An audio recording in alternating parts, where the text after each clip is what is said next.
এমন একটা হাদিস পড়লাম যেটা পড়ে চোখ দিয়ে পানি বের হয়ে গেল। ভাবলাম যে আপনাদের সাথে শেয়ার করি।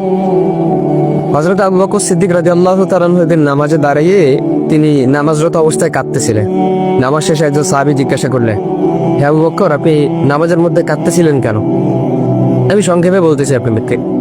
তো তিনি বললেন যে আমি নামাজের মধ্যে এমন একটা আয়াত আমার স্মরণ হয়েছে, যেটা স্মরণ হওয়ার পরে আমি কাঁদতেছিলাম।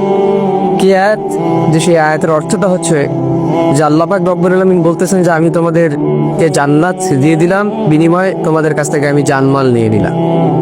তো সাহাবী বলেন যে হে আবু বকর, এটা তো একটা খুশির সংবাদ যে আল্লাহ পাক আমাদের জানমালের বিনিময়ে আমাদেরকে জান্নাত দিয়েছেন, তো আপনি কাঁদতেছেন কেন? আবু বকর সিদ্দিক রাদিয়াল্লাহু তাআলা আনহু বললেন যে আমি আজকের আগ পর্যন্ত এটাকে খুশির সংবাদ মনে করতাম, কিন্তু আজকের পর থেকে আমি এটা শুনলেই, এটা মনে করলেই আমার কান্না চলে আসে। কেন? যে তুমি তো জানো আমার একটা কাপড়ের দোকান ছিল। আবু বকর সিদ্দিক রাদিয়াল্লাহু তাআলা আনহু বলতেছেন ওই কাপড়ের দোকানে কয়েকদিন আগে একজন মহিলা কাপড় নিয়ে গেছিল।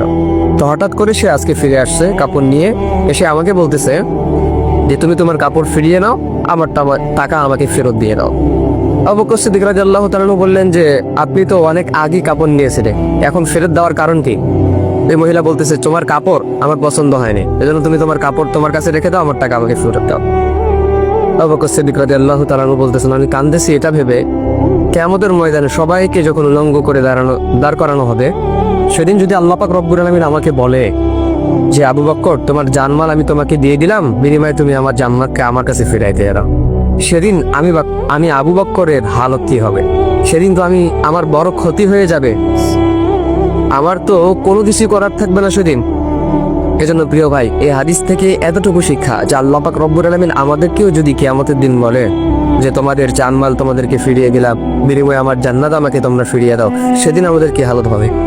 কারণ আল্লাহ পাক রব্বুল আলামিন যদি বলেন যে তোমার সালাত, তোমার নামাজ, তোমার রোজা, তোমার হজ, তোমার যাকাত, তোমার জিকির আজগার কোনো কিছু আমি আল্লাহ পাক রব্বুল আলামিনের দরবারে পছন্দ হয় নাই, সুতরাং তোমার জানমাল তুমি তোমার কাছেই রাখো, আমার জান্নাত আমার কাছে ফিরাই দাও। তো আপনি ভাবেন তো, অনুভব করেন তো যে সেদিন আমাদের হালতটা কি হবে? সেদিন আমরা কোথায় যাব? আমাদের পরিস্থিতি, পজিশন সেদিন কোথায় থাকবে? সেদিন তো কেউ কাউকে চিনবে না, সবাই শুধু হাহাকার হয়ে শুধবে এক একটা নেকির জন্য। তো সেদিন আমাদেরকে যদি আল্লাহ পাক রব্বুল আলামিন এভাবে ধরে ফেলেন, তো সেই আল্লাহ তাআলার কাঠগড়া থেকে বাঁচানোর ক্ষমতা আমাদের ফিরে নেই। আপনি দুনিয়ার কাঠগড়া থেকে চাইলেই আপনি কিন্তু বাঁচতে পারেন, কিন্তু আল্লাহর কাঠগড়া যদি আপনি ধরা খেয়ে যান, তো সেখান থেকে বাঁচার কোনো উপায় নাই। এজন্য কোনো কাজ করলে, কোনো ইবাদত করলে মনোযোগের সাথে করতে হয়। সালাত, রোজা, হজ, যাকাত, জিকির আজগার যেটাই করি না কেন মনোযোগের সহকারে যেন আল্লাহ তাআলা কবুল করেন আমার এই সালাত, আমার এই ইবাদতটা যেন আল্লাহ পাক রব্বুল আলামিন কবুল করে। তো সেই দিকে লক্ষ্য করে আমাদেরকে ইবাদত করতে হবে, আল্লাহর সন্তুষ্টি আমাদেরকে অর্জন করতে হবে। আমাদের মূল টার্গেট হতে হবে জান্নাত লাভ করার। এখন জান্নাত লাভ করতে গিয়ে আপনাকে দুনিয়াতে যা যা করতে হয়, যা যা ইবাদত করতে হয়, যেটাই করা লাগুক না কেন সবকিছু আপনাকে করতে হবে। চাই সেটা বাতিলের বিরুদ্ধে জিহাদ হতে পারে, চাই সেটা নামাজ দিয়ে হতে পারে, রোজা দিয়ে হতে পারে, গরিব মিসকিনদেরকে হেল্প করে হতে পারে, সুদ ঘুষ জেনাবে বিচার ছেড়ে আল্লাহর সন্তুষ্টি অর্জন করে হতে পারে, নবীর সুন্নাহগুলো মেনে হতে পারে। সো যেই দিক থেকে আপনার মনে হবে যে না আমি জান্নাতটা কামাই করতে পারবো, হাসিল করতে পারবো, সো সেই কাজগুলোই আমাদেরকে করতে হবে। তো আল্লাহ পাক আমাদের সেই কাজগুলো করার তৌফিক দেয়।